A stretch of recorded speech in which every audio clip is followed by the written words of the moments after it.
Howdy, rough tumblers. Father Mitch here. Sorry about the lighting. It's dark outside. I train in the morning, 6 a.m. or earlier. So let's talk about cuffing again. I've talked about this a number of times.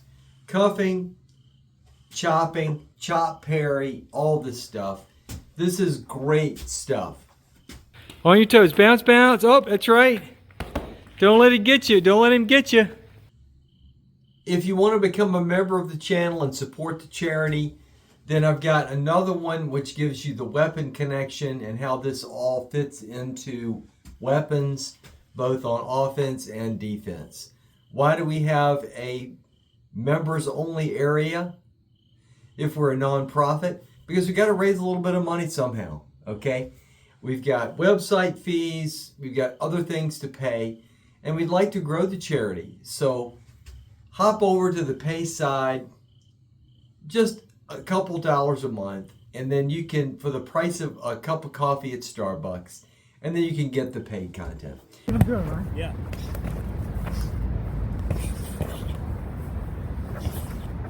All right, so what do we mean by cuffing? So you've all seen the old school boxers in this position.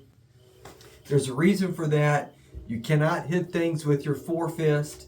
If you're watching this after Sunday the 12th, then there'll be a blog post on Sunday the 12th that deals with why we know that people did not punch with their forefist prior to the invention of boxing gloves and the elimination of throwing from boxing contests.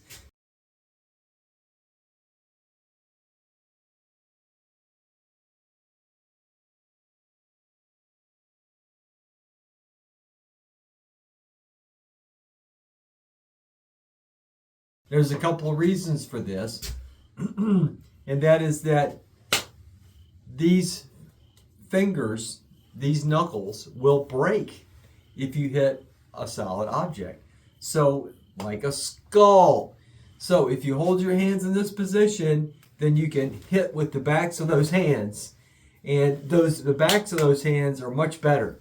And you can crack a little bit with the back of the knuckle on a quick strike, and you can draw blood and cause pain. Bang, bang. Also, if you're in this position, it puts you in a great position to throw those choppers, either at the head or at the body, like this. Now,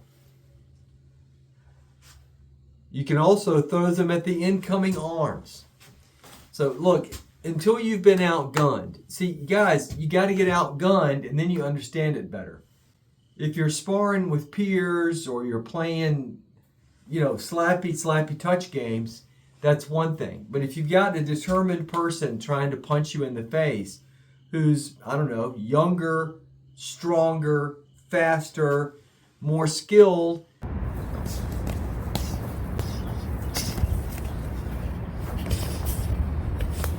then there's only really there's a number of things you could do, but like run away. But it's a great technique to use when you're outgunned because it's almost impossible to miss.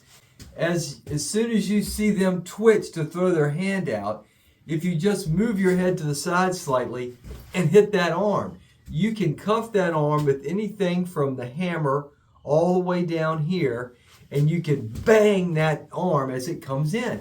And your head moves slightly each way, and your head's moving. It makes your head harder to hit, and then you hit that arm, and it only takes a couple. When you hit that arm, it doesn't feel good, okay? And often you'll hit the soft stuff as it comes in. And if you can hit something soft, inside or out as you move, then, people stop throwing their hands out. Throw it again, throw it again.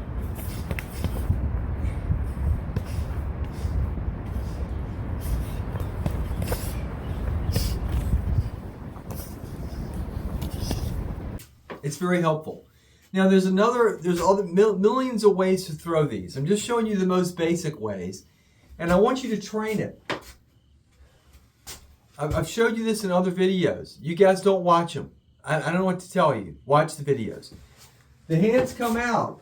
You bang them, right? You step to the side, you make your maneuver, and then you hit that hand. You can hit it with the hammer part of the hand. You can hit it with the back of the hand. It's easy to do. That one right there is really painful. But I just want to say, make sure that you don't overextend. Keep them minimal and keep them quick, and then draw them back. In the same way that a figure skater will pull her arms in and accelerate, when you draw it in, you speed up the attack, and then you also prevent it from going over. You'll notice in one of these clips that I overstrike a couple of times. That's okay. You're going to make a mistake from time to time. But if you keep it controlled and short, it's better. In the heat of the moment, you may overextend a little bit and put yourself open to risk. But make an attempt over time to get better, such that you draw and pull them at the end of the strike to accelerate them and to keep them from overreaching. Now there's another thing you can do, and then Hatmaker's a big fan of this because he's got the incredible instincts. A lot of us don't. I don't, but I'm required to show you because I'm a rough and tumbler. Okay. As fists are coming in, if people are dumb enough to throw 4-fist strikes, then you can hit those on the way in. And those fists will strike the bony part of where the cuff hits your wrist. So as that fist comes in, you can bang that and then present that such that you cuff it. Now this has a double effect. It causes discomfort to their knuckle, okay? That's one thing, but it also, because it's slightly upward, it causes their fist to bump up, and it slows the retraction of their fist back to guard. So you can bang, bang. If you're good, you can do it. Now, if you want to practice that, now this is a drag bag, obviously, but if you had a swinging bag, then you might put your pool noodle training arm onto your spinning traditional hanging heavy bag, and then as it comes around, practice hitting those cuffs if you're training solo. If you're training with a partner, then just make sure they put on real boxing gloves and that you practice it, because even with if you have a glove that's, you know, a 16 ounce, a lighter glove like a 4 ounce or 6 ounce or even an 8 ounce, then it still will hurt right through that glove. You would not believe how painful it is. So if you want to practice that, you certainly can.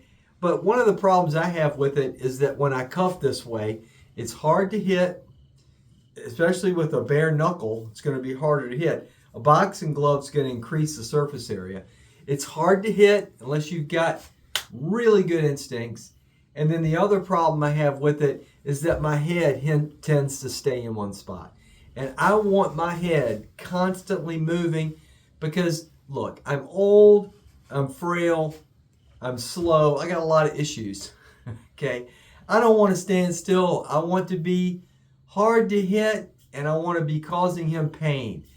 And I want techniques that work for me so that I can hurt him.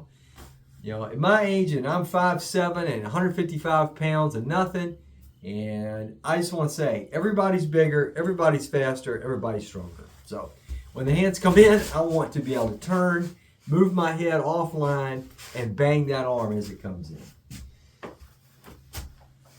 So practice your cuffs with your partners. Practice them against your pool noodles. We've got a video on this, but I hope that this is pretty obvious. You just take a pool noodle from the dollar store, put a little duct tape on it, get yourself a bungee cord so you can attach it to your bag. This is just so easy. It's just a bungee cord with a little bit of duct tape. There's nothing to it. If you can't manage an art project like that, then I don't think you can manage a rewarding career as a martial arts student. All right. Take care and God bless.